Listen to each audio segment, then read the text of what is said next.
बरेच दिवसापासून मला पंढरपूर, अक्कलकोट आणि तुळजापूरला जाण्याची खूप इच्छा होती, पण योग जुळून येत नव्हता आणि फायनली आज योग हा जुळून आला होता. तर आजच्या माझ्या या व्हिडिओमध्ये मी तुम्हाला पंढरपूर, अक्कलकोट आणि तुळजापूर हे देवदर्शन आम्ही कसे केले हे दाखवणार आहे. तर व्हिडिओ शेवटपर्यंत हा नक्की बघा आणि आवडल्यास लाईक, शेअर आणि सबस्क्राईब नक्की करा. तर मी भाग्यश्री तुमच्या माझ्या चॅनलवर मनापासून स्वागत करते. पुण्यापासून 210 किलोमीटरवर असलेल्या पंढरपूरकडे जायला आम्ही पहाटे 5:30 वाजता पुण्यावरून निघालो. शिवाद्या आणि श्रियान झोपले होते, त्यामुळे जेवढं लवकर होईल तेवढ्या लवकर आम्हाला अर्धा रस्ता कव्हर करायचा होता. इंदापूर मार्गे आम्ही पंढरपूरला जायच्या दिशेने निघालो. उगवत्या सूर्याला नमस्कार करून आम्ही आमचा पुढचा प्रवास चालूच ठेवला. बरेच दिवसापासून फॅमिलीसोबत इथे जाण्याची इच्छा होती आणि आज ती इच्छा पूर्ण होत होती, म्हणून थोडी एक्साइटमेंट जास्त होती. 10च्या सुमारास आम्ही पंढरपूरला पोहोचलो.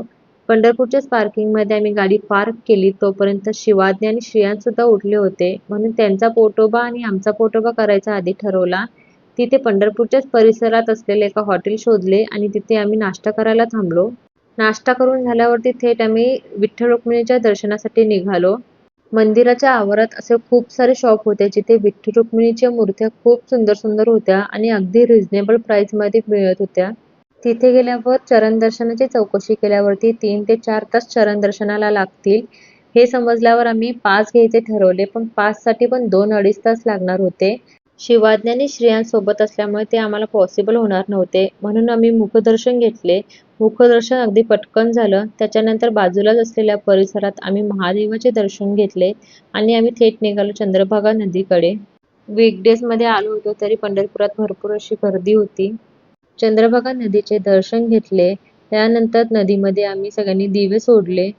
मार्गशीर्ष महिन्यात खास करून दिवे सोडलेले चांगले असतात असं तिथे म्हटलं जातं. त्यानंतर आम्ही द्वारकाधीश मंदिराचं दर्शन घेतले. तिथला आजूबाजूचा परिसर थोडा फिरून घेतला. थोडीफार जी काही खरेदी होती ती केली. शिवाज्ञ आणि श्रेयांशला पण थोडे खाऊ-पिऊ घातले आणि आम्ही अन्नछत्राकडे गेलो. अन्नछत्रामध्ये 15-20 मिनिटं वेटिंग केल्यानंतर आम्ही प्रसादाचा लाभ घेतला आणि त्यानंतर आम्ही विठ्ठल रुक्मिणीच्या मंदिरातून बाहेर आलो. विठ्ठल रुक्मिणीच्या मंदिरातून बाहेर आल्यानंतर अगदीच 5 मिनिटाच्या अंतरावर श्री संत गजानन महाराजांचं हे मंदिर आहे. खूप मस्त हा परिसर आहे. अगदी स्वच्छ आहे आणि खूप मोठा हा परिसर आहे. इथे राहायला भक्तनिवास सुद्धा आहे. त्याचबरोबर प्रसादालय सुद्धा आहे. लहान मुलांना खेळायला भली मोठी जागा आहे. इथल्या भक्तनिवासच्या रूमची प्राइस 700 रुपयापासून पुढे आहे. तुम्ही कधी पंढरपुरात आलात तर या मंदिराला नक्की भेट द्या. पंढरपुरामध्ये जर स्टे करायचा असेल तर तुम्ही या भक्तनिवासमध्ये पण स्टे करू शकता. श्री संत गजानन महाराजांच्या मंदिराच्या बाजूलाच श्री राम मंदिर सुद्धा आहे. संत गजानन महाराज व श्री राम मंदिर यांचं दर्शन झाल्यानंतर आम्ही निघालो तुळजापूरच्या दिशेला. पंढरपूर ते तुळजापूर असा 120 किलोमीटरचा 2 तासाचा प्रवास करून आम्ही पोचलो तुळजापूरमध्ये. लग्नानंतर आम्ही पहिल्यांदाच तुळजापूरच्या देवीच्या दर्शनाला चाललो होतो, म्हणून तिथल्या देवीला आम्ही ओटी घेतली. तुळजापूरला पोचायला आम्हाला आमच्या ठरवलेल्या टायमिंगपेक्षा थोडा उशीर झाला होता.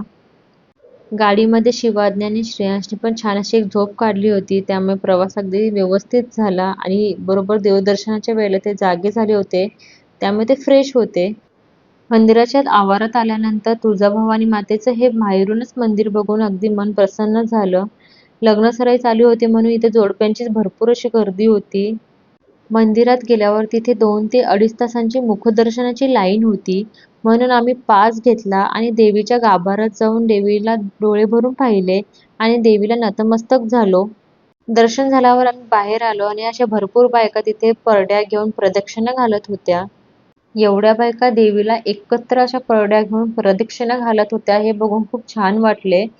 तुळजापूरला गेल्यावरती नवसाच्या दगडाला कौल लावला जातो असं ऐकलं होतं. मनात आलं की मी पण सुद्धा एक कौल लावते, म्हणून मी सुद्धा तिथे गेले आणि तिथली भली मोठी रांग बघून मी परत मागे फिरले. तिथला आजूबाजूचा थोडा परिसर फिरून आम्ही थेट अक्कलकोटला जायला निघालो. तुळजापूर ते अक्कलकोट 70 किलोमीटरचा असा 1.5 तासाचा प्रवास करून आम्ही अक्कलकोटला पोहोचलो. इथे थोडा भूलभुलैया रस्ता असल्यामुळे पहिल्यांदा येणाऱ्या व्यक्तीला मंदिर नक्की आहे कुठे हे अजिबात कळत नाही. मंदिर शोधण्यातच आमचा बराच वेळ गेला. तिथे पोहोचल्यानंतर आम्ही रूम शोधायला लागलो. जे आजूबाजूच्या परिसरामध्ये जे यात्री भवन आणि भक्तनिवास जे आहेत ते आम्ही जाऊपर्यंत सगळे फुल झाले होते. तिथून थोड्याच अंतरावरती असलेल्या वटवृक्ष श्री स्वामी समर्थ भक्ती निवासमध्ये आम्ही रूम घेतली, ज्याचे चार्जेस 1500 रुपये असे होते. आम्ही इथे पोहोचूपर्यंत बराच वेळ झाला होता. मुलांना भूक सुद्धा लागली होती, म्हणून आम्ही सुरुवातीला अन्नछत्राकडे जायला निघालो. पण अन्नछत्रामध्ये खूप गर्दी होती.